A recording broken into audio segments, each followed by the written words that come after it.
ID information technology, cyber security, software engineering, data science, computer science போன்ற இந்த மாதிரி ID computer சம்மந்தப்பட்ட துறையில் தான் அடுத்து மேல்கல்வியை வந்து படிக்கணும். இதுக்குண்டான இந்த எஸ்பிஎம் முடித்த குவாலிஃபிகேஷன் என்ன டாக்டர் அப்படின்ற கேள்விகள் நிறையா இருக்குது. அதுவும் குறிப்பாக நான் வந்து எஸ்பிஎம்மில் இந்த சயின்ஸ் கம்ப்யூட்டர் பாடத்தை எடுக்கலை டாக்டர், என்னால் வந்து ஐடி துறையில் வந்து மேற்கொண்டு படிக்க முடியுமா, அல்லது வந்து மேத்ஸில் வந்து எனக்கு கிரெடிட் இல்லை, இதுக்குண்டான வாய்ப்புகள் இருக்கா அப்படின்ற கேட்குற கேள்விக்கு இந்த காணொலி அதுக்கு முழுமையான ஒரு பேசிக் விவரத்தை கண்டிப்பாக கொடுத்துருந்தா. ஸோ பரவலாக கண்டிப்பாக வந்து பகிர்ந்துக்குங்க. ப்ளஸ் அதே நேரத்தில் என்னை எப்படி தொடர்பு கொண்டுறதுன்னு விவரங்களும் கண்டிப்பாக நீங்கள் பகிரவங்கிட்ட வந்து கொடுத்து அசீஸ் பண்ணோம். அது உங்களோட வேலை. ஸோ மொதல் விஷயம் கண்டிப்பாக இந்த நான் சொன்ன துறைகள் IT, information technology, software engineering, data science, இந்த மாதிரி விஷயங்கள் எல்லாமே குறிப்பாக சொல்ல மறந்துட்டேன், சைபர் செக்யூரிட்டி எந்த அளவுக்கு வந்து இணையத்தோட பயன்பாடு நம்மளுக்கு இருக்கோ அதோட தாக்கங்களை வந்து பாதுகாக்கக்கூடிய அந்த சைபர் செக்யூரிட்டி இதுவும் வந்து ரொம்ப முக்கியமான ஒரு துறை. ஸோ இதில் வந்து மேற்கொண்டு படிக்கணும்.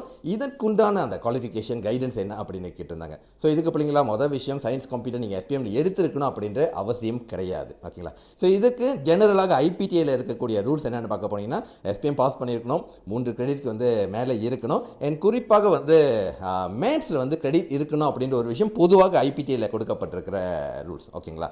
ஸோ இந்த ஒரு விஷயம் இல்லை. இப்போ உதாரணத்துக்கு மேத்ஸில் வந்து எனக்கு கிரெடிட் இல்லை, மினிமம் பாஸ் மட்டும்தான் பண்ணியிருக்கேன் டாக்டர், பட் படிக்கக்கூடிய ஆர்வம் இருக்குது அப்படின்னா அதுக்கு சில ஐபிடிஎஸ் வந்து என்ஹான்ஸ்மெண்ட் மேத்தமெட்டிக்ஸ் இந்த மாதிரி விஷயங்கள் வந்து கொடுத்து அதற்குண்டான வாய்ப்புகளும் அசஸ்மெண்டோட வழங்கிக்கிட்டு இருக்காங்க. ஸோ கண்டிப்பாக அந்த துறையில் உங்களுக்கு விருப்பம் இருக்குது, படிக்கிறதுக்கு தயாராக இருக்கீங்க, எப்படி இருந்தாலும் கணிதம் மேத்ஸ் முக்கியம் தான் பிள்ளைங்களா. ஓகே, ஆனால் நிச்சயமாக அதுக்குண்டான அந்த தயார்நிலை அந்த விஷயத்தை செய்கிறதுக்கு தயாராக இருக்கீங்க அப்படின்னா உங்களுக்கு உண்டான வாய்ப்புகள் கண்டிப்பாக இருக்குது. Cyber security, IT, software engineering, data science இந்த மாதிரி துறைகளில் நிச்சயமாக எதிர்காலம் இருக்குது அப்படின்ற ஒரு விஷயம் வந்து அது எல்லாத்துக்கும் தெரிஞ்ச ஒரு பொதுவான கருத்து தான்.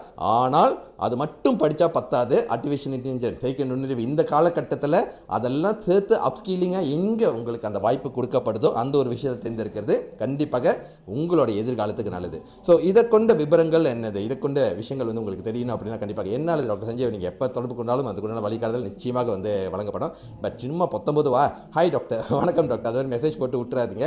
எஸ்பிஎம் ரிசல்ட் அனுப்பி வச்சு எந்த துறை சார்ந்து நீங்கள் படிக்க போகிறீங்க அப்படின்ற கேள்விகள் வந்து விளக்கமாக கேளுங்க. கண்டிப்பாக டைமோட அந்த ரிப்ளை வந்து உங்களுக்கு நிச்சயமாக வரும். ஸோ இது வந்து என்னோட கரியர் கைடன்ஸில் வந்து ஒரு 3வது வீடியோன்னு நினைக்கிறேன். ஃபார்மசி பற்றி பேசிட்டேன், நர்சிங் பற்றி பேசிட்டேன், இப்போ வந்து ஐடி இன்ஜினியரிங் சம்மந்தப்பட்ட துறை. அடுத்தடுத்து காணொலிகள் வந்து கண்டிப்பாக வரும், பின்தொடருங்க. ஸோ உங்களோட அந்த டிசையர்ட் காஸ்ட், பிடிச்ச காஸ்ட் வர்றப்ப கண்டிப்பாக அதோட விளக்கங்களும் கண்டிப்பாக பெறலாம். பட் அது வரைக்கும் காத்திருக்கவும் தேவையில்லை. என்கிட்ட புலனம் பண்ணிங்கன்னா நிச்சயமாக அதுக்குண்டான விளக்கங்களும் கண்டிப்பாக அணுகப்படும். எல்லா பிள்ளைங்களுக்கும் அவங்களோட ரிசல்ட்டுக்கு தகுந்த மாதிரி படிக்கக்கூடிய வாய்ப்புகள் நிச்சயமாக இருக்குது பிள்ளைங்களா. அதை சரியான வழிகாட்டுதலோட எடுக்க வேண்டியது உங்களோட உரிமை. என் நண்பா, நம்ம எல்லாரையும் பார்த்துட்டு இருக்கோம் பார்த்தீங்களா, இந்த தகவலை அவங்ககிட்ட கொண்டு போய் சேர்க்க வேண்டியது நமது கடமையும் கூட. ஸோ அடுத்து என்னென்ன விஷயங்களை பற்றி பேசுகிறோம் அப்படின்னு கையில் கமெண்ட் பாக்ஸில் கமெண்ட் பண்ணுங்கள், காணொலியை பரவலாக பகிர்ந்துங்க. வெற்றி, வணக்கம், டாக்டர் புனிதன்.